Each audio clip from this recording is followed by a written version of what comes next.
ditangkap karena menyebarkan berita bohong. Waduh, amburadul negara ini. Ini bukan negara hukum kalau begini ceritanya. Oleh karena itulah saudara-saudara, saya Tengku Zulkarnain menghimbau kepada semua pihak, kepada semua rakyat Indonesia, kita ini betul-betul lah jadikan hukum ini menjadi pilar untuk mendapatkan keadilan, bukan untuk memukul, membidik, atau menangkap orang yang dirasakan berseberangan.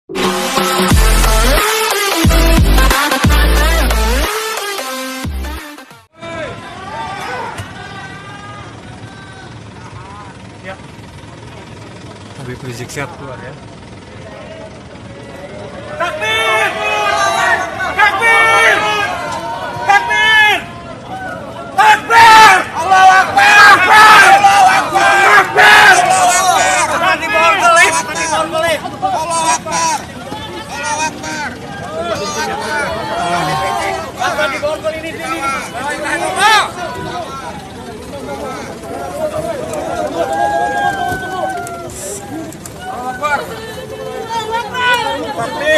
Assalamualaikum warahmatullahi wabarakatuh. Hamdan wa syukran lillah, wa salatan wa salaman ala rasulillah, wa ala alihi wa sahbihi wa mawalah. Allahumma salli wa sallim ala hadhan nabiyil karim, sayyidina wa maulana Muhammadin, wa ala alihi wa sahbihi ajma'in.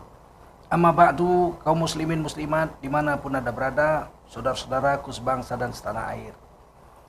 Menyikapi akhir-akhir ini, Habib Rizik Syihab telah ditahan di markas Polda Metro Jaya dengan tuduhan katanya menyebabkan kerumunan, melanggar pasal daripada pelaksanaan PSBB dan sebagainya. Kami ini ingin mengemukakan pendapat bahwasanya hukum itu diperlukan untuk membuat tentram masyarakat.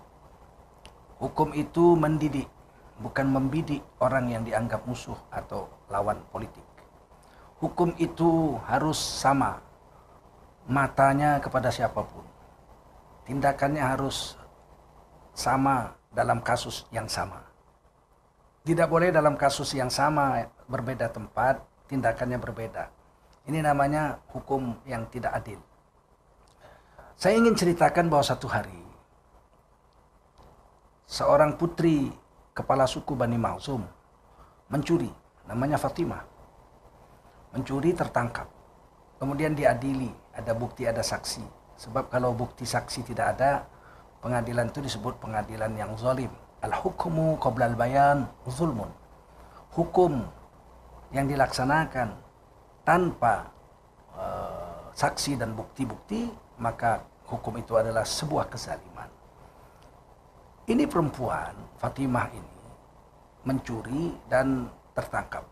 Ada bukti, ada saksi, akhirnya dijatuhkan hukuman potong tangan oleh hakim.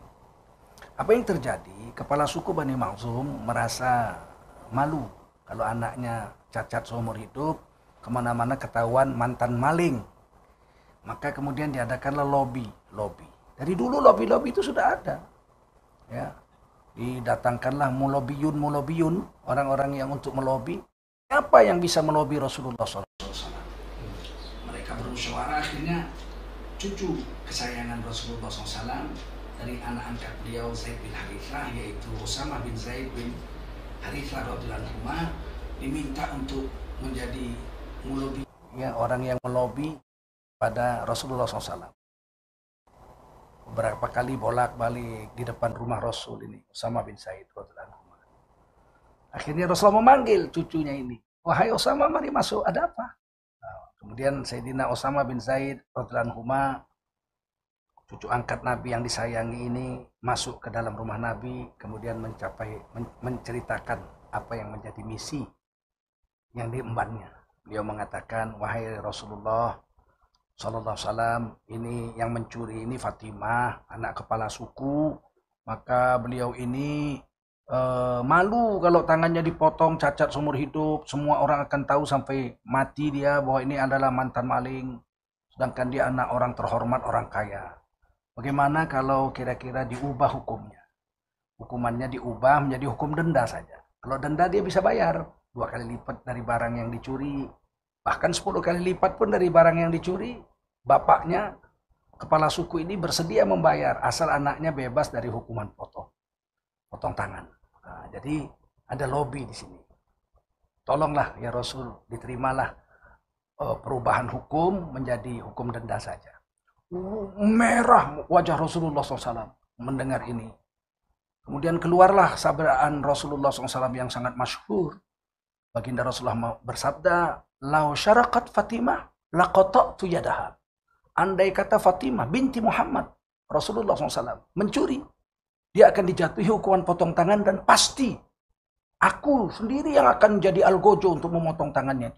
Laqata'tu yadaha.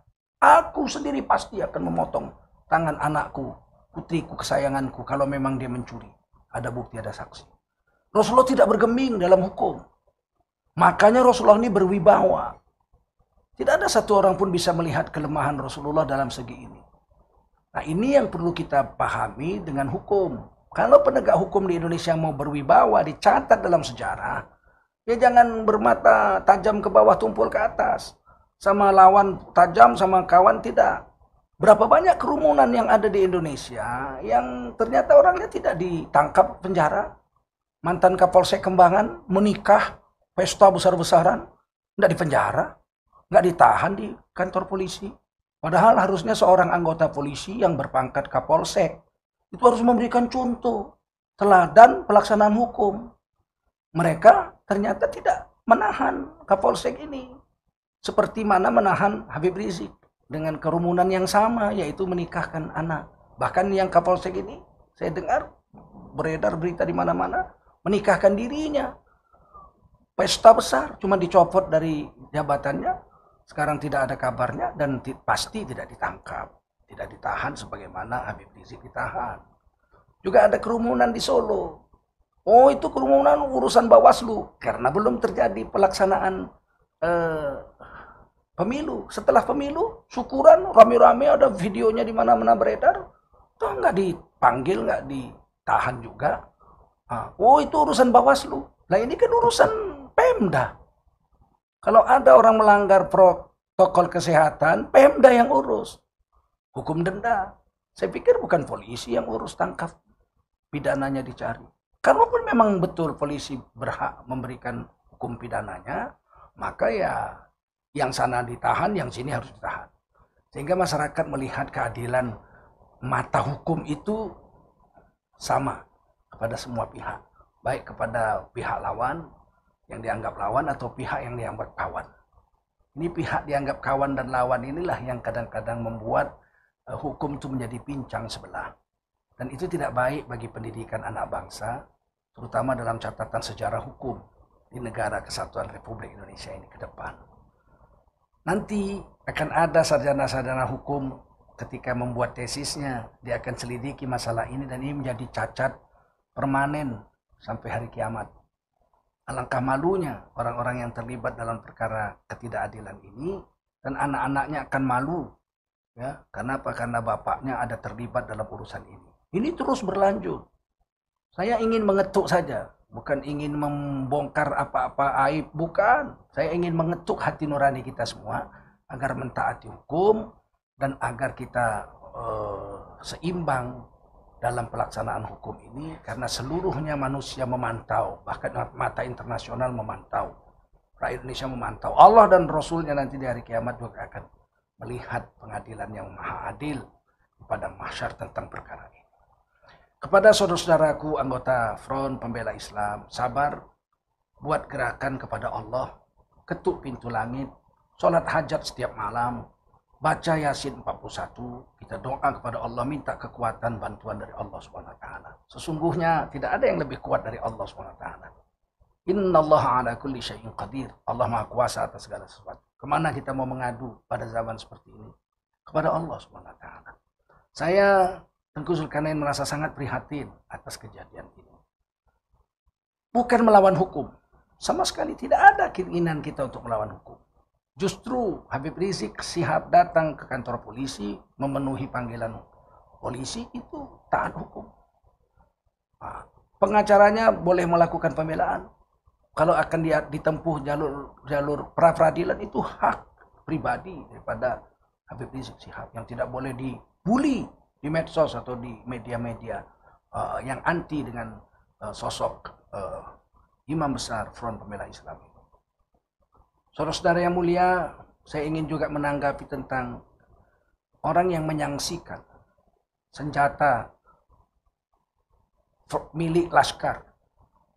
Yang dikatakan polisi ini adalah senjata milik laskar. Ada orang yang sanksi dengan itu, tidak percaya dengan itu. Tidak bisa dipidana. Mana bisa, saya nggak percaya kalau itu senjatanya laskar. Terus, menyebarkan berita bohong karena bertentangan dengan berita yang disebarkan oleh pihak kepolisian. Oh, tidak bisa begitu mudah. Orang tidak percaya dengan satu kasus, itu dibuktikan di pengadilan. Benarkah ini pistol atau senjata api ini milik laskar atau bukan, itu di pengadilan, bukan di luar pengadilan. Tangkap yang nggak percaya dengan apa yang diucapkan kepolisian adalah penebar kebencian atau menebarkan berita bohong. Bohong atau tidak itu ditetapkan di pengadilan. Wah, ada orang nggak setuju dengan pendapat penegak hukum kok langsung dituduh menebar berita bohong. Di mana pasalnya? Buktikan dulu di pengadilan. Pengadilan negeri masih bisa banding ke pengadilan tinggi. Terbukti ke pengadilan tinggi masih bisa lagi kasasi ke Mahkamah Agung. Mahkamah Agung pun masih bisa lagi PK, peninjauan kembali. Baru nanti diputuskan senjata ini milik siapa. Begitu, kalau sudah inkrah di pengadilan baru tidak bisa dibantah. Baru orang mau tidak mau ya percaya dengan hukum. Kalau belum ada gelar pengadilan, kemudian ada orang yang nggak percaya, ditangkap karena menyebarkan berita bohong. Waduh, amburadul negara ini. Ini bukan negara hukum kalau begini ceritanya. Oleh karena itulah saudara-saudara, saya Tengku Zulkarnain menghimbau kepada semua pihak, kepada semua rakyat Indonesia, kita ini betul-betul lah jadikan hukum ini menjadi pilar untuk mendapatkan keadilan. Bukan untuk memukul, membidik, atau menangkap orang yang dirasakan berseberangan dengan apa yang kita rasakan. Pengadilan menentukan siapa benar, siapa salah dengan bukti-bukti dan saksi-saksi. Sekali lagi dalam usul fikih dikatakan al-hukmu qabla al-bayan zulmun. Menghukum orang tanpa bukti dan saksi yang benar adalah sebuah kezaliman. Terima kasih. Wassalamualaikum warahmatullahi wabarakatuh.